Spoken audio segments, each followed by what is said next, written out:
I've done a few videos on Ptolus in the last couple of months on my channel. And every time when I upload one of those videos and watch it, I am extremely unhappy because I wasn't able to convey how good this book actually is. As a matter of fact, I have decided for myself that this is now a masterpiece. I've decided that this is the best ever RPG book I held in my hands. And I've decided that every game master out there, whether you play 5th edition, the Cypher system, or anything resembling one of those two systems, should have this in their collection. So here's a few reasons why I think Ptolus by Monte Games is an absolute masterpiece. Hi there fellow roleplayers and game masters, my name is Mr. Tarask, and in all honesty, I have been sleeping on this video for quite a while now because I have no idea how to convey this to you, and I have no idea if I wanted to make this crazy edit of a video with all kinds of art and lore and all that stuff, or I wanted to do a full review, and I still don't really know how to do it. So I'm just gonna sit here and talk to the camera and show you this book and give you 5 reasons of why I think this is, I'm not lying, the best book I have in my possession, and I got a lot of them. I think this is truly a masterpiece that deserves your attention. And before I give you these 5 reasons, I want to just quickly tell you what Ptolus is for people who just are checking in and have been living under a rock. Ptolus is basically a world book, but it's a city. Ptolus, City by the Spire, is one gigantic city in a book of almost just under 660 pages. It is filled to the brim with content and holds everything that you will ever need from an entire career of game mastering. If you would have to choose one book that would last you an entire career, Ptolus would be it. Now, it isn't maybe not for everybody. I'm not saying that it is for everybody. I mean, Jurassic Park is a freaking masterpiece, but that's not for everybody, right? But we can recognize it's an absolute masterpiece, right? So Ptolus is a city. It is a gigantic city filled to the brim with lore and locations and dungeons and shops and inns and quests and organizations. And have I said districts and everything you expect from a city book. And there's just so much in here that it will last you an entire game mastering career. But at first I didn't really look into it because I was afraid I was going to be completely overwhelmed by it. But that is the thing. You don't. Because Monte Games, the creators of this book, have thought about everything. Even the game master who doesn't want to read this thing cover to cover, but who wants to have a game in this city anyway. So without further ado, let's get into reason number 1.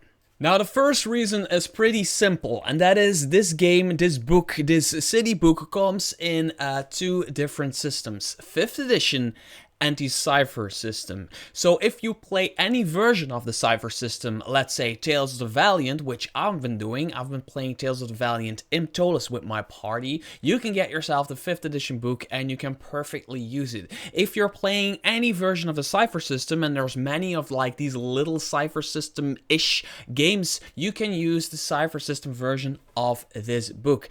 As a matter of fact, if you buy a physical version plus the PDF of, let's say, the 5th edition version, you will get the physical version of the 5th edition version, and you will get the 5th edition PDF version, but you will also get the other system's PDF version, if that makes any sense. For more information on that, you can get yourself, you can click on the link in the description below and get yourself all that information and read through it. But basically, know that this game, that this setting comes in 2 different versions. One is filled to the brim with 5th edition stat blocks of all kinds for all NPCs and everything, and the other one uses, of course, Cypher system difficulties and Cypher system rules. But other than that, the lore and the writing and all of that is exactly the same.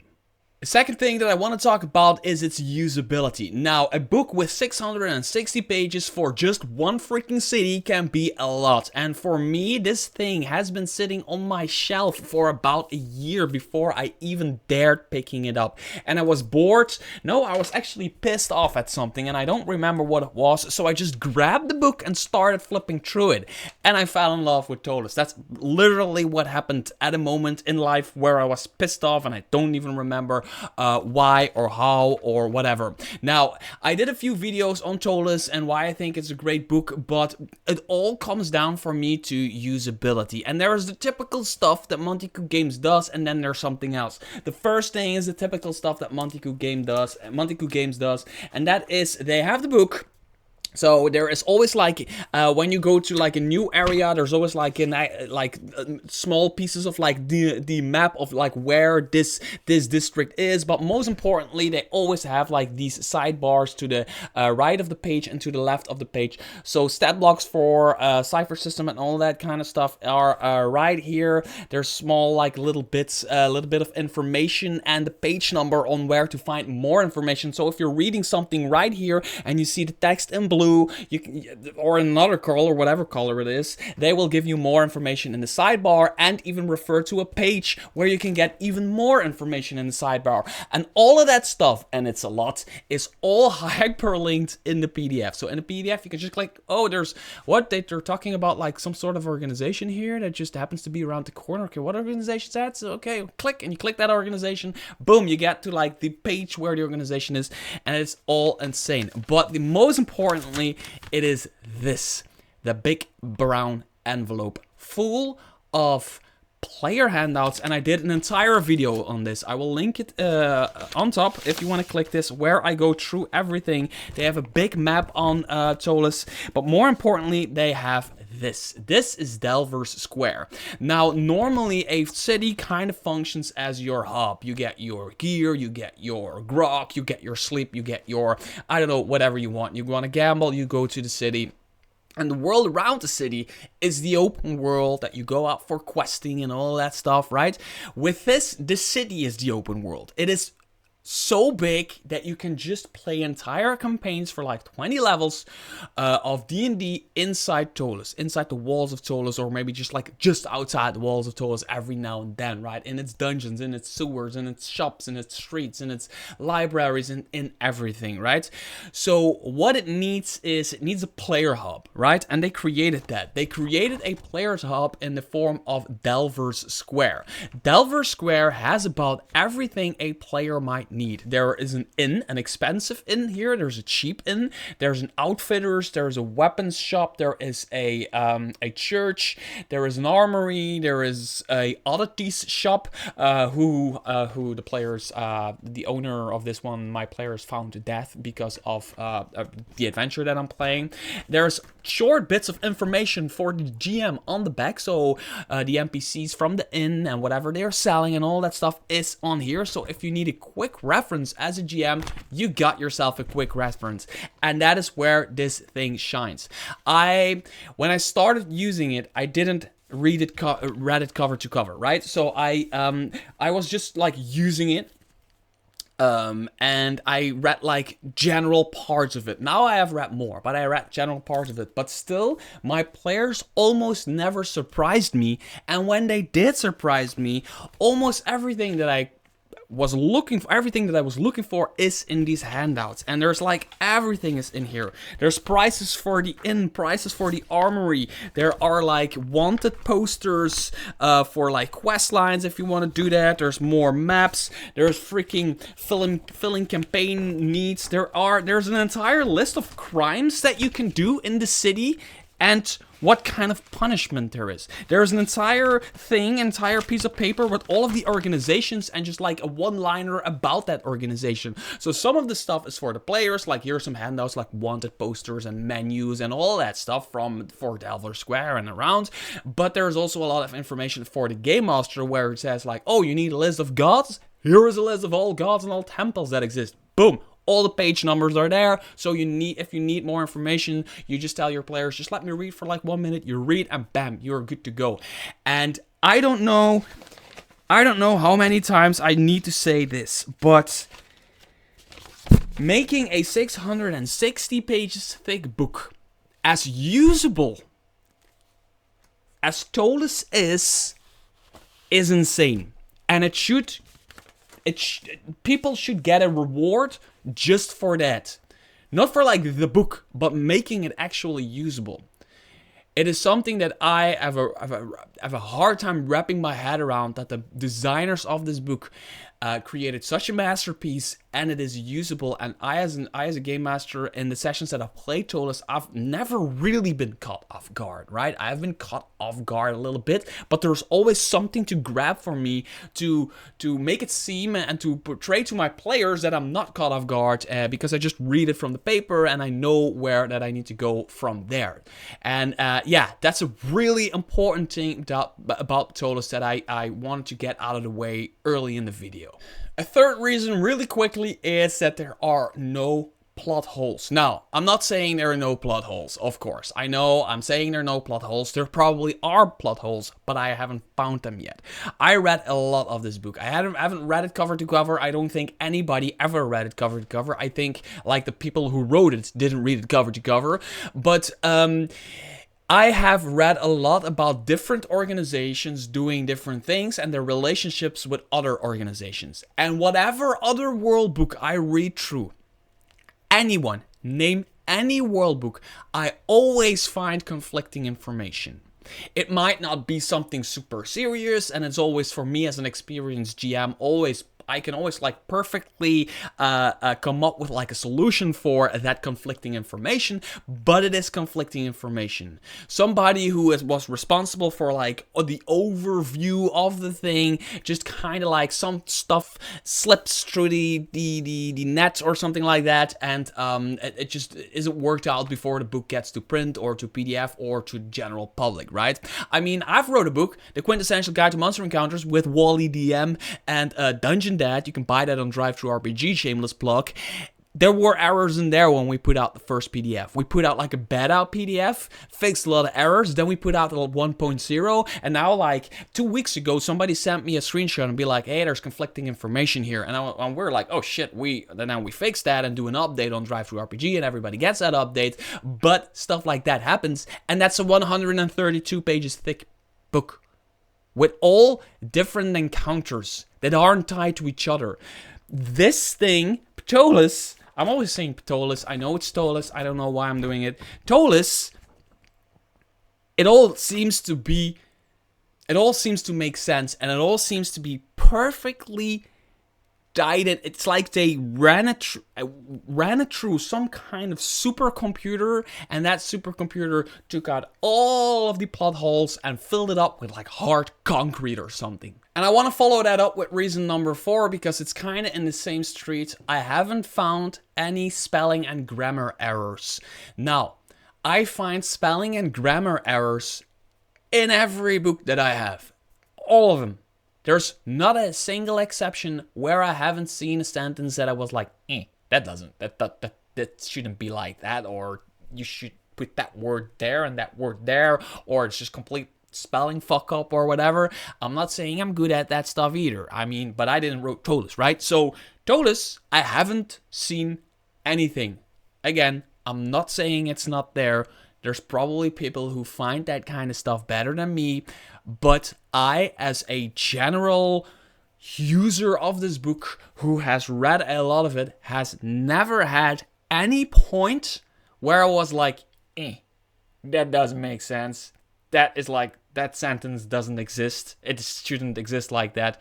No, I don't know how many times I wrote it and rewrote it and rewrote it and rewrote it, but I haven't found any errors yet.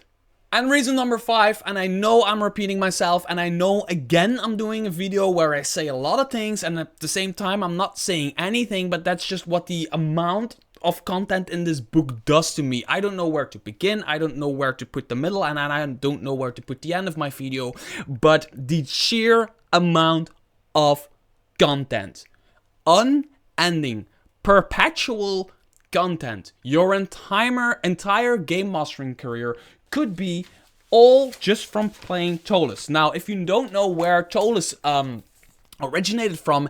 It's basically from Monte Cook, the people from Monte Cook Games themselves playing in a city that they named Ptolus, and the city was first like probably like just like the it only had a name and maybe like a few locations, and from playing inside of it, it got more locations, it got more organizations, and it started like more flashing it out. So it is like the natural campaign setting almost of Monte Cook Games themselves. It is something that just grew from them playing in that setting. It's like your favorite homebrew setting. If you have a homebrew setting, you know that sometimes you just like draw a map with like 4 or 5 things and you start playing in there, and then 10 years later you find yourself still playing in there, and then you notice that there's like a lot of locations and cities and towns, and I don't know, there's an arrow pointing to a hill and it says here be giants, something like that, right? That kind of stuff happens, and often those are the best campaign settings. On top of that, if the Ptolus book doesn't provide you with enough information about adventures, encounters, quests, organizations, and all that stuff, there's always also this book, Ptolus, City of Adventure, which holds 3 adventures, which I am playing one of. The Rune Blood Blessing. The Rune Blood Blessing is a great little adventure that will take us probably 3 sessions. We're now in session 2 of the Rune Blood Blessing. I think it's gonna end in the next session. So it has adventures set in Ptolus. If you play 2 or 3 of these adventures, there's 3 in total, you will know a lot about Ptolus, and your players will know a lot about Ptolus. Now, if that's not enough, there is a player guide, and I think the PDF is even free. I'm not sure, but I think the PDF is free, but I'm not like entirely sure. There is a player guide. Now, the big book has a part that's called player guide. But you don't always want to hand a player this book and say like, hey, read the player guide section, right? What I did is I downloaded the PDF of the player guide, which is that section, but in a separate PDF, and you can always also get it physical. And I told my players, hey, whoever wants to read about Ptolus up front, here's a player's guide about like races and organizations and places to go and all that stuff. That's also there, adding to the ease of use. If you have some players just don't care about that stuff, right? They're like, oh, I don't care. I just go into the city and see. I'm a visitor, right? Other players are like, oh yeah, I want to be from that city, so I'm gonna read the player's guide, and that adds to the ease of use. So because oftentimes your players will like start improvising from information they know from the player's guide, which gives you like a good hook for them to pull them into the story because you know that they know certain stuff, right? Does that make any sense? So the content is just, it is insane. It is absolutely insane. And all of that doesn't even mention the masterful writing, the insanely good artwork, the wonderful layout, its great sense of humor. It's so well written and well researched and redouble checked lore. I can probably make like 50 more videos on this, but all I can say is if you're even remotely interested in this, hit the link in the description below. You're not going to regret it. Until next video, bye bye.